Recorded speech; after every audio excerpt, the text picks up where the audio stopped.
Hello friends, welcome to my channel. आप सबका स्वागत है मेरे चैनल एसएस ट्यूटोरियल पर। बहुत से बच्चों की डिमांड है कि हमको गेट समझ में नहीं आते हैं या गेट का आउटपुट क्या होगा, इसको लिखने में बहुत परेशानी होती है, ख़ास तौर से 12th क्लास या 11th क्लास के बच्चों के लिए। तो आज का वीडियो हमने ख़ास तौर से बनाया है 11th और 12th क्लास के बच्चों के लिए, ताकि ये समझ सकें कि गेट क्या होता है। देखिए, गेट कोई ईंटे पत्थर का बना हुआ गेट नहीं है, रूमी गेट नहीं है, अकबरी गेट नहीं है, इंडिया गेट नहीं है। ये गेट सिंपल एक इलेक्ट्रॉनिक सर्किट है जिसमें हम इनपुट अप्लाई करते हैं तो आउटपुट मिलता है। तो बेसिक गेट क्या होते हैं, सबसे पहले हम ये समझते हैं कि बेसिक गेट कौन कौन से हैं।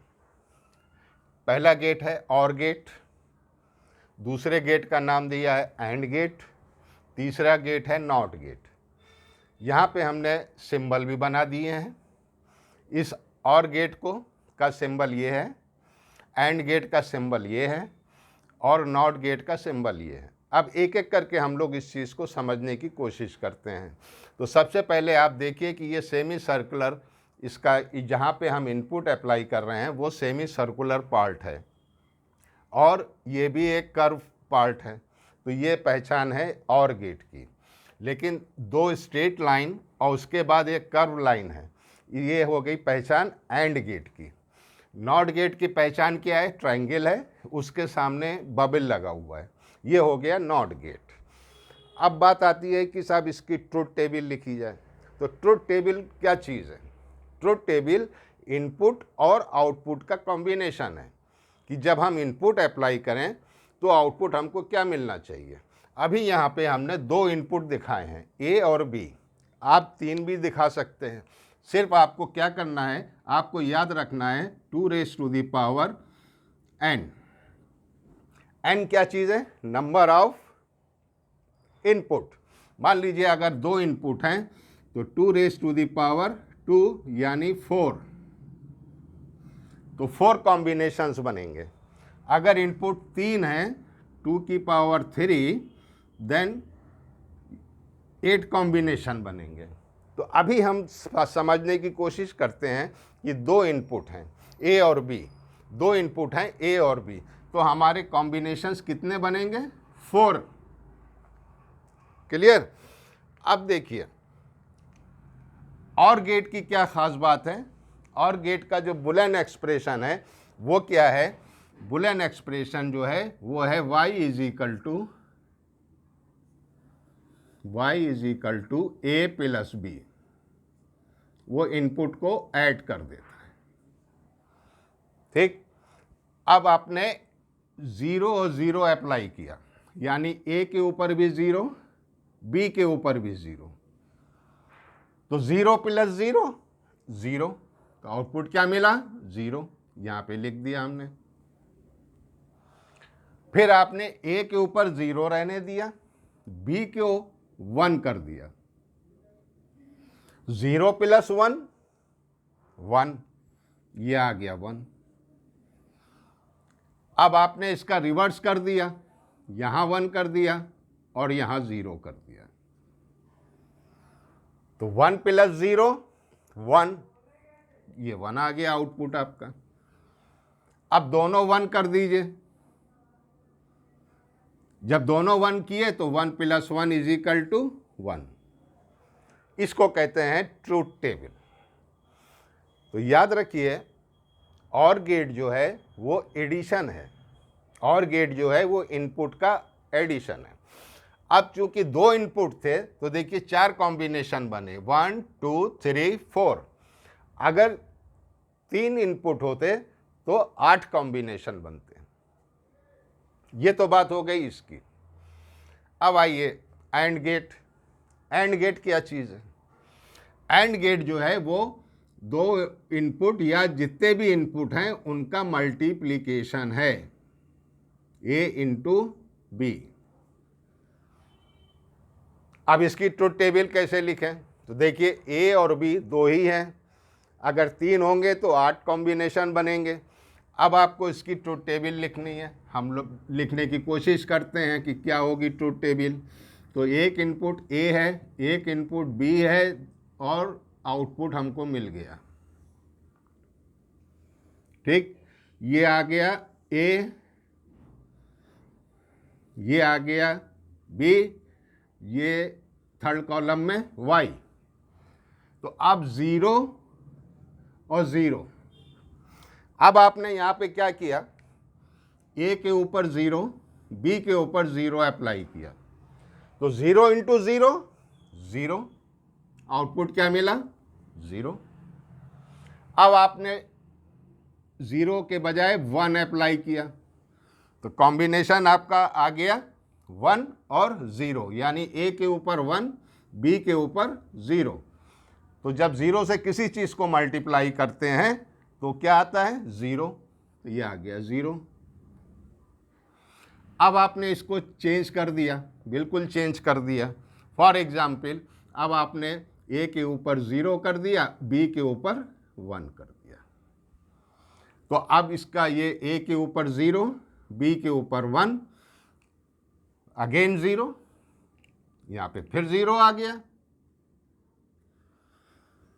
अब आपने एक लास्ट कॉम्बिनेशन लिया, दोनों पे 1 अप्लाई किया, 1 इंटू 1 मीन्स 1,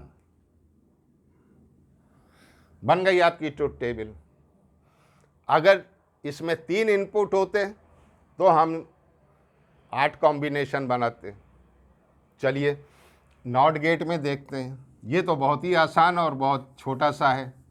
नॉट गेट क्या करता है,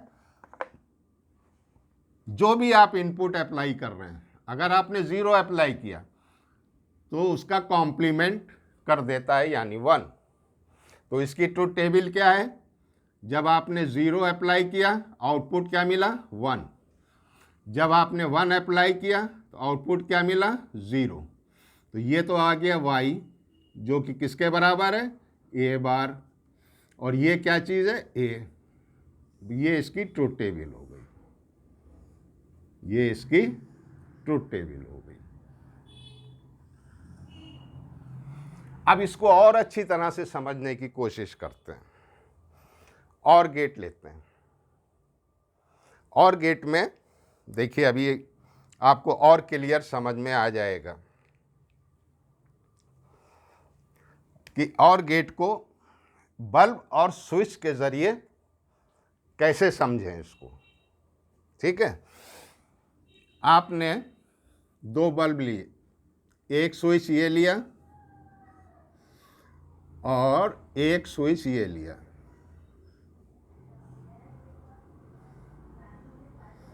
और यहाँ पे एक बल्ब आपने कनेक्ट कर दिया, ये है बल्ब, यहाँ से रोशनी निकल रही है। अब देखिए आप, ये स्विच ए है, ये स्विच बी है।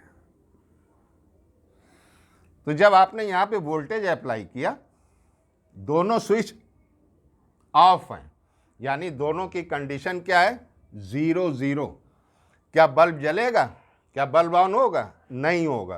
तो उसका स्टेट क्या होगी 0। अब आपने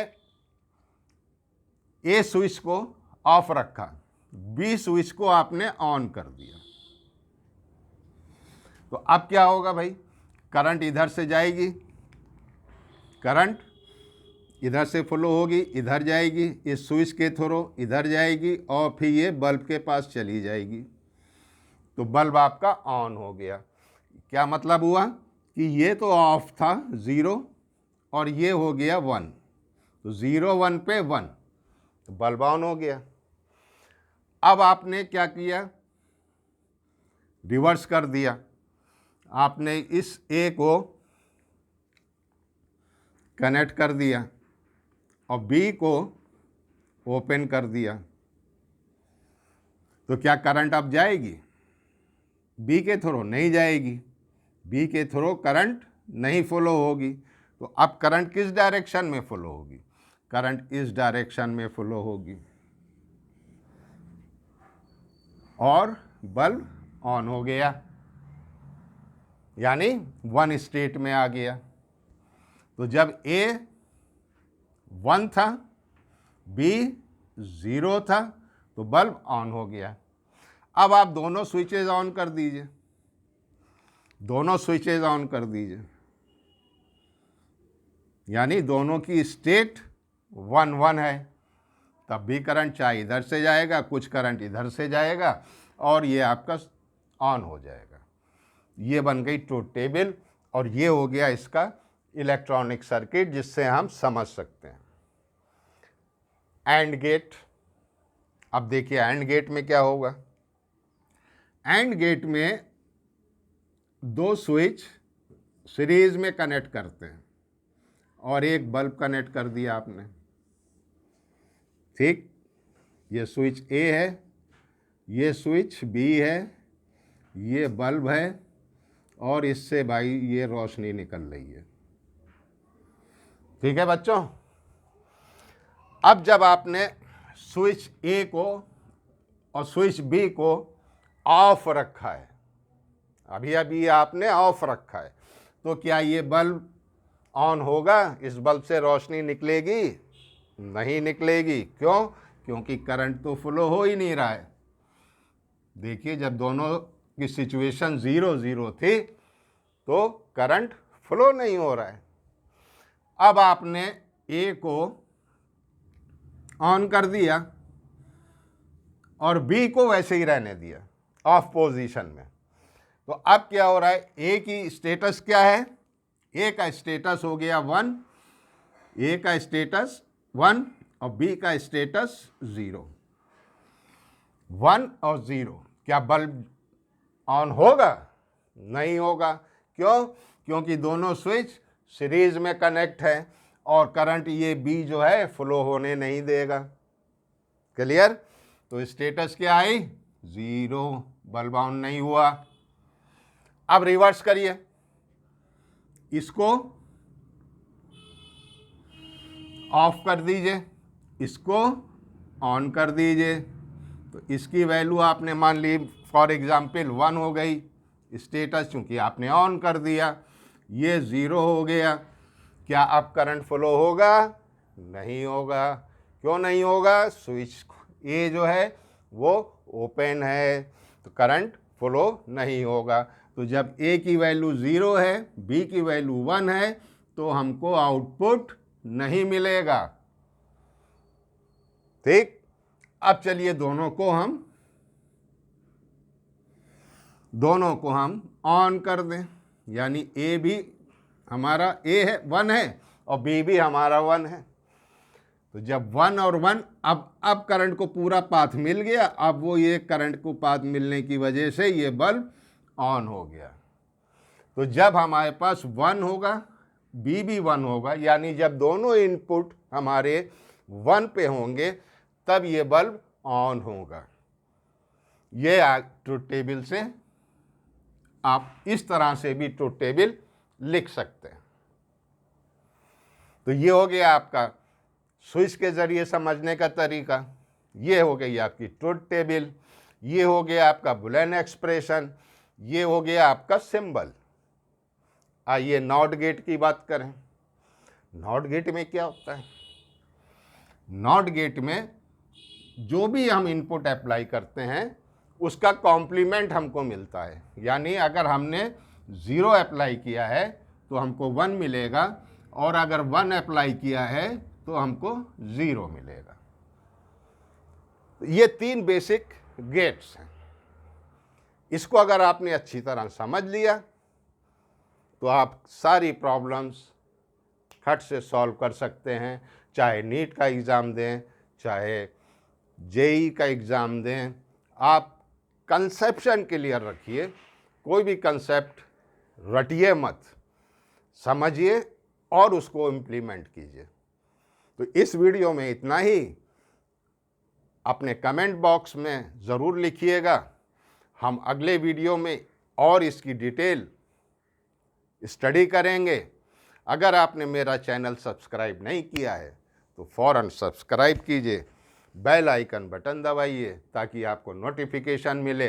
वीडियो को लाइक कीजिए और कमेंट बॉक्स में ज़रूर बताइए कि आपको वीडियो कैसा लगा और आप और क्या चाहते हैं, जो आप बताएंगे उसके ऊपर हम वीडियो बनाएंगे, अच्छी तरह से समझाने की कोशिश करेंगे।